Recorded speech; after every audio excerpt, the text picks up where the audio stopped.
C'est la 5e édition de Paris Sprint Fair organisée au réfectoire du couvent des Cordeliers dans le 6e arrondissement de Paris.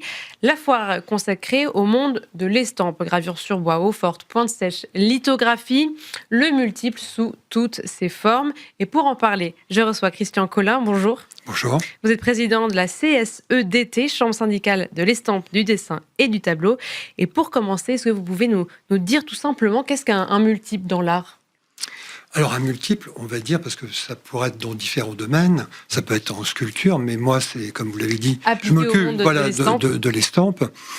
Donc le terme d'estampe, parce que c'est un terme un peu vieilli, parce que très souvent quand je dis je suis marchand d'estampes, on associe à estampe japonaise et même souvent à gravure érotique.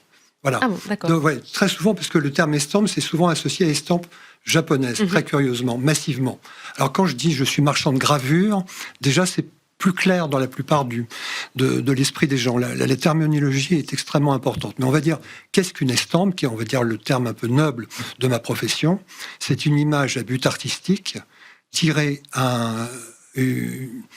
sur papier, un certain nombre d'exemplaires, à partir d'une matrice qui peut être le bois, le cuivre, la pierre, la plupart du temps. Que l'artiste a produit. Que l'artiste a produit, c'est ce qu'on appelle une estampe originale. Ça peut être aussi une estampe d'interprétation, c'est-à-dire qu'un artiste donnait les droits de reproduction de ses peintures à des artistes qui gravaient. Ça s'appelle des gravures d'interprétation. C'est ça, donc il y a quand même, on peut parler d'une œuvre originale, même si c'est une Alors, on va dire, elle est une estampe originale si elle est imaginée et réalisée par la personne. C'est-à-dire si l'artiste maîtrisait les techniques de l'estampe.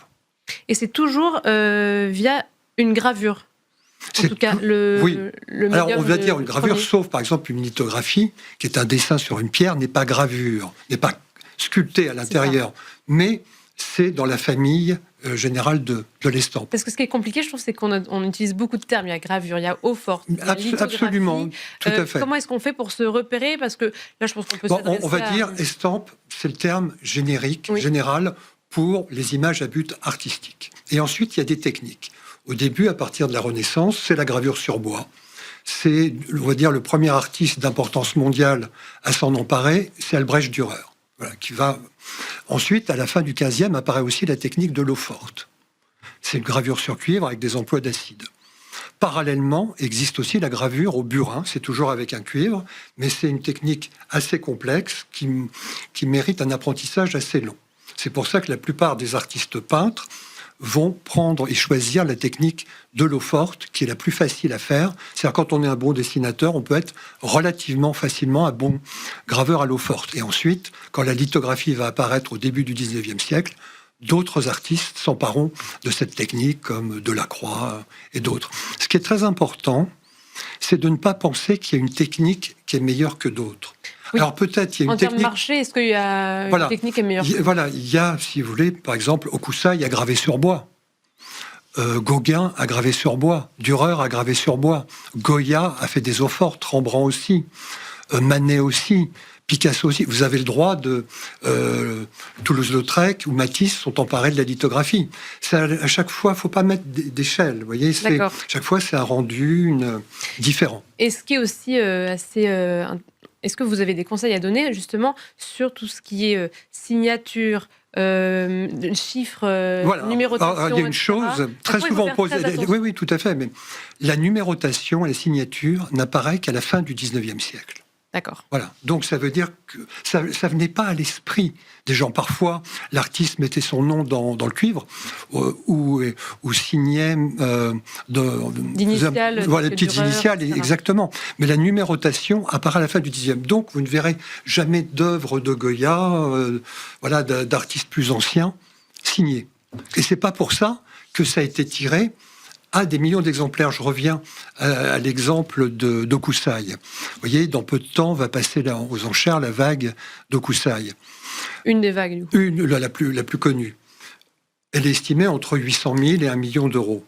À l'époque, elle a été tirée à des centaines d'exemplaires.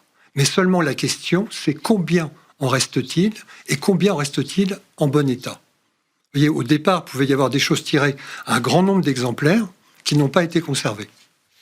Il nous reste 1 minute. Quel conseil vous auriez à donner justement à quelqu'un qui veut se tourner, par exemple, un artiste moderne, où il y a beaucoup de lithographie. On veut acheter ça dans une... Que ce soit sur Internet, soit en ancien galerie. et moderne, ce qui est le plus important, c'est la notion de belle épreuve. Voilà.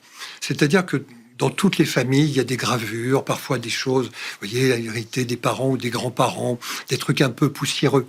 Mais ça, c'est autre chose. Vous voyez, une belle épreuve, qu'elle soit du XVe siècle ou qu'elle soit du XXIe siècle, c'est quelque chose qui a tous ses contrastes, toute sa lumière. Là où on sent le souffle de l'artiste. C'est extrêmement important, parce que si vous avez l'occasion de venir sur notre salon, le Paris Sprint Fair, donc qui démarre mercredi, eh bien, vous verrez que des belles épreuves. Et ça, c'est extrêmement important. Et c'est pour ça que numéroter 1 par rapport à la 200e est forcément plus contrasté, à plus de détails. Pas obligatoirement. Si c'est une lithographie, ce ne sera pas le cas. Et les tirages à 200, pour des gravures sur cuivre, c'est assez rare, je dirais, pour des artistes qui se respectent. Merci Christian Collin. Et tout de suite, on passe à l'interview du week-end.